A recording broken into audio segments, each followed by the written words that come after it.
7.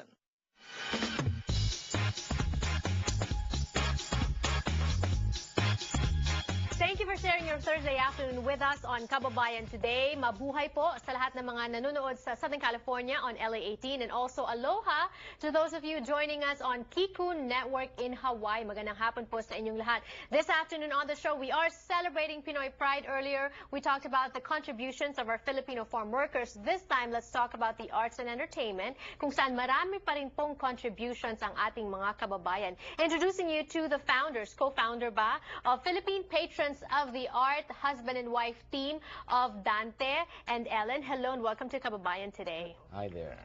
Si Mr. Dante po, at a given time, he was the highest-ranking Filipino-American in the Sheriff's Department. Congratulations on that achievement. Another reason to celebrate Kababayan Pride. Tell us about the beginnings of that career as a sheriff here in Ventura County. Well, I was recruited by the Sheriff's Office in 1976, about a year after we immigrated. And I was surprised. I didn't think that I was going to get in, but then I did. And my career spanned over 30 years and runs the gamut from, of course, working in the jail to working in patrol for many years, working in detectives, working internal affairs, human resources. I built a jail for the department. Wow.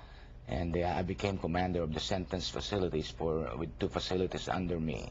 And by the time you retired, you were number 3 Yes. in the Sheriff's Department in Ventura County. Yes. But tell us about that. This is interesting because you're talking about your career path in the sheriff, and now you are a Philippine patron of the art, having founded a nonprofit organization called Philippine Patrons of the Art. Kamusta po ang transition? Well, we've had that organization since 1987, I think. So even while we were both working, it was always in the back of our minds that we needed something like that.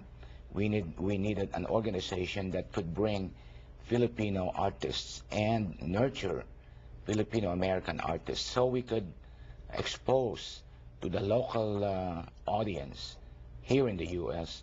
how good and the excellence of our culture. Okay. Miss Ellen was a registered nurse, Yes. right? And you're retired now, but even when you were a registered nurse, so that was the work, and what, music was passion, hobby? Yeah, passion, hobby. I just love music, and Did you sing? Were you a musician yourself? No, just in the choir when I was in school. What happened is we always hear that Filipinos would like to come to the United States to perform, and then they could not find people who will sponsor them.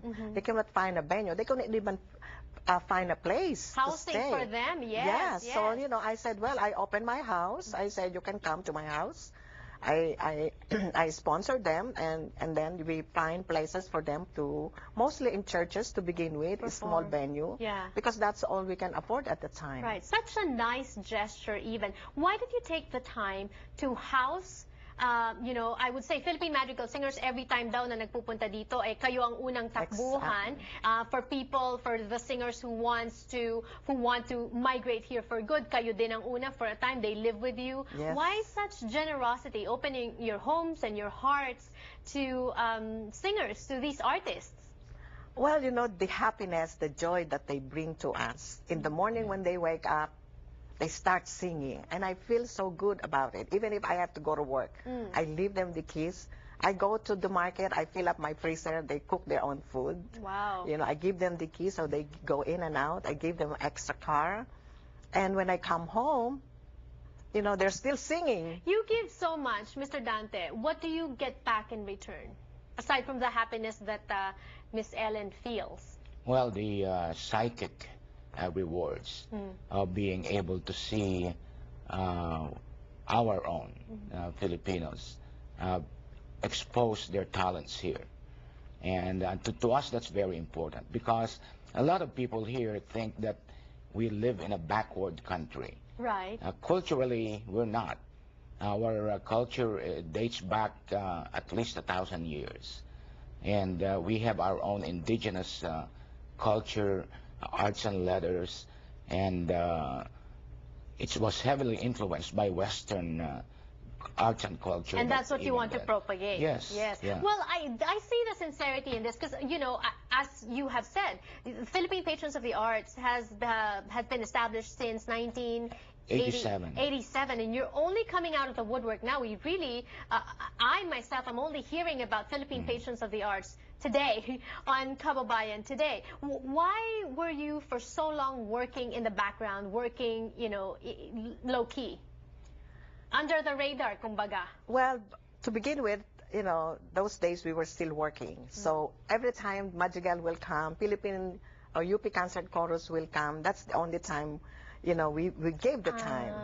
Right. So, but now that we are retired, we would like to give it full time. Okay. That's why we have been organizing this concert all through the years. So Right. to begin, we will have this concert in February 9, Songs from the Heart. We brought to Oxnard, California, February 9 at United Methodist Church in St. Paul's United Methodist Church, 1800 South C Street In Oxford. In Oxnard. And this is the Harana Men's Chorus. We've met a few of them here on the show. We're going to meet a new one also this afternoon on the program. But when you say that you're working on this full time, what more can we expect from Philippine Patrons of the Arts? We are trying to line up at least 3 more concerts throughout 2014. And when you say concerts, who will be singing? Are you flying them from the Philippines? Is it going to be Harana Men's? There's different Filipino singing organizations here as well. Well, you will be amazed that there's so much already that's organized in this area alone, in LA alone.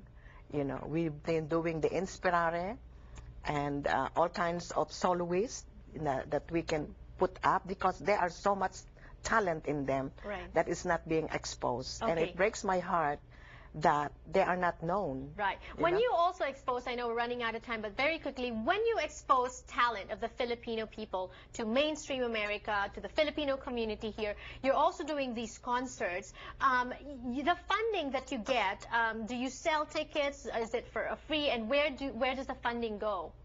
Well, for the most part, the funding goes back to the artists Okay. because we try to nurture them.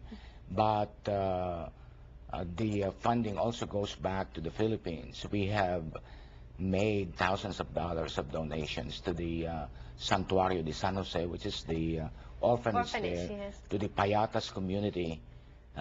We have made Wonderful. donations there. Yeah. So we never keep money. Yes. Well, thank you for We spend our own money. Yeah, thank you for everything that you do. More power, and God bless you in all your good works. Information on the screen. If you want to get more information from them, if you want to go to the concert, if you want to donate, that's the number to call. More power to you. More when we return. Don't go away.